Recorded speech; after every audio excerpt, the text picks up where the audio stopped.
I'ma drop 100 racks on this car. 1 star. GBs, I'ma drop 100 racks on this card. Racks, racks. I ain't scared of the sweaty, try hard. Sweat, drip. I don't need a prime moments icon. I'ma still sauce all night long. I'ma sauce, I'ma drip. Yeah, I'm injured, but I flex. They ain't never got me stressed. Call me George, I'm the best. I'm the best in the flesh. Catch me dabbing on your chick. Boy, you play like time finesse. 1 star week foot, never miss. What's going on, YouTube? It's your boy 1 star weak foot, and we're back for another player review. And today we're gonna review a team of the tournament, team of the knockout stage card. I feel like a lot of people are sleeping on. I've heard nobody talk about this card, and it's gonna be this 88 rated left winger position change Willian card. And I'm not exactly sure why a lot of people are not talking about him. It might be because there's a lot of left-wing options on the game. I might be because there's a lot of left-wing options in the Premier League. But, I mean, look at his stats. He got 92 pace, 85 shooting, 88 passing. He's 5'9". He has high work rates. He has 4-star, 4-star. I played 5 games in Division 1 with him. I got 1 goal, and I got 3 assists. You already know what I'm about to say, right? If you are not subscribed to this channel already, go ahead and subscribe to the channel. And if you're enjoying the content, don't forget to hit me with a cheeky like. It means a lot to me. I appreciate all you guys watching right now. Let's move on to the next part of this video. Let's look at his stats. So we got 95 pace, 92 pace with 95 acceleration. That looks solid. His shooting is definitely massively up. He now has really good shot power, really good finishing, very good attack positioning. His passing looks to be very nice. I mean, I didn't expect him to have such good passing stats, but you can actually use this card as a cam with that kind of passing. His dribbling looks to be very solid all around. His composure is a bit low at 81 at this stage of the game. Hopefully it doesn't break his card. His defending, he does have decent stand tackling stats, decent interception stats. You might want to play this card if you're playing 3 at the back and you want a winger that's a more attacking winger that can still, track back with his high work rates and still put in a few tackles. That might be a good place to play this card, honestly. His stamina looks very nice as well. He's still not strong, still not aggressive, and still can't jump. Yeah, let's jump into the gameplay. I'll be right back. Alright, so according to Footbin, this card's going to cost you about 100,000 coins to buy him off the PS4 market. Is he worth that money? I would have to go ahead and say yes. Now, I know there's a lot of left wings in the EPL you can use instead. I know there's a lot of Brazilian left wings in the EPL you can use instead. But for 100K, I don't think you could go wrong with this card at all. Let's break down the stats. So 92 pace is definitely 92 pace in game. He's very quick enough to get in behind the defense. I didn't really notice his pace to be an issue at all. He does have very nice acceleration coming out of skill moves, and overall will not let you down with pace at all. I would rate his pace 9 out of 10. His shooting. I would say his shooting was pretty decent, but nothing more than that. Alright, his attack positioning was good. He was always in good positions to contribute to build-up play despite his high work rates. His finishing was it was above average, alright? He does finish things in the box. He will shoot things on target, but he's nothing more than that. He's not going to really save you by scoring any worldies. His long shots are pretty good, but not anything special. And I don't really think this is the card you want if you want a pure finisher cutting in from the wing.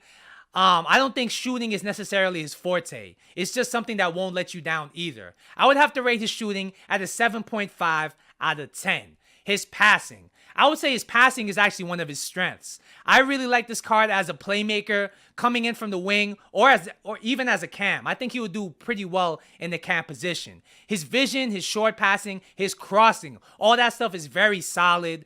If you do want somebody who can spray passes throughout the pitch, who's not going to let you down with the weighting of his passes, no matter where he's passing it from, no matter who he's passing it to, I would go with this Willian card. He's one of the best passing wingers I've used on this game, especially at that price range. I would have to rate his passing at a 9 out of 10. His dribbling. Alright, so his dribbling, it doesn't look that good on paper, right? He only has 89 dribbling, and I say only because at this stage of FIFA, 89 dribbling is dime a dozen. But I would say in game, he does have a very nice dribble to him. He definitely has very good ball control. He feels very elusive on the ball, very quick to turn. He's very responsive when you're trying to pull off skill moves with him. I was pleasantly surprised by his dribbling. I thought he would feel kind of cheap because, you know, his ball control is only 86, reactions is only 84, composure is only 81.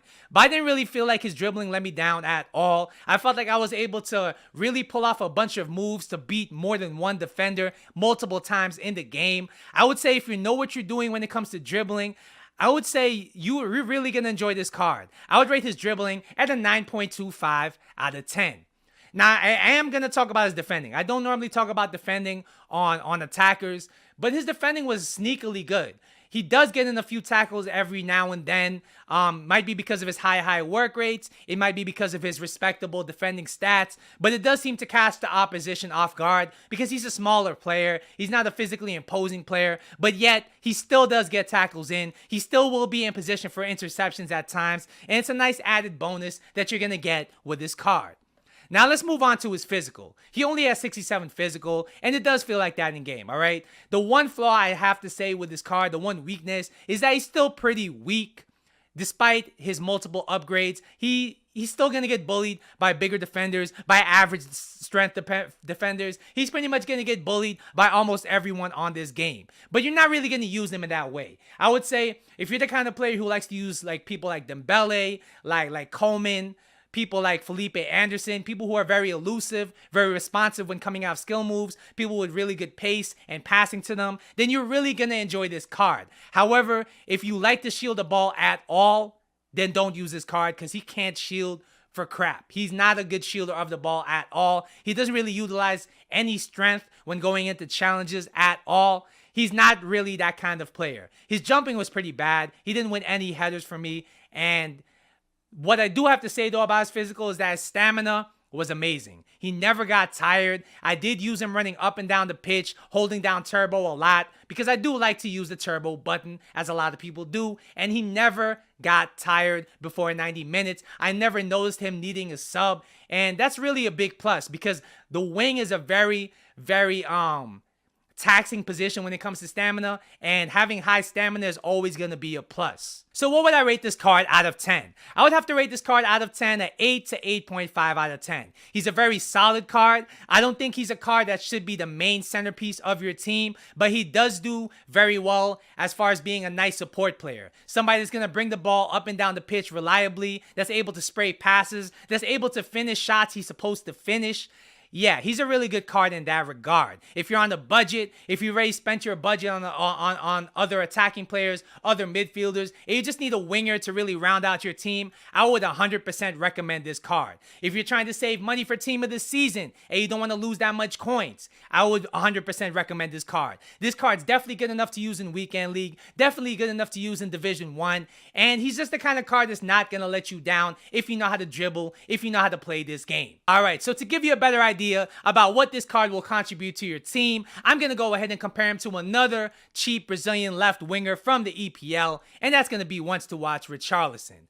Who's the better card? So pace-wise, you got to go Willian. Willian definitely feels quicker in game, and that's not to say Richarlison's slow, but he is average in terms of pace for a winger, and therefore Willian is going to take the cake on that one.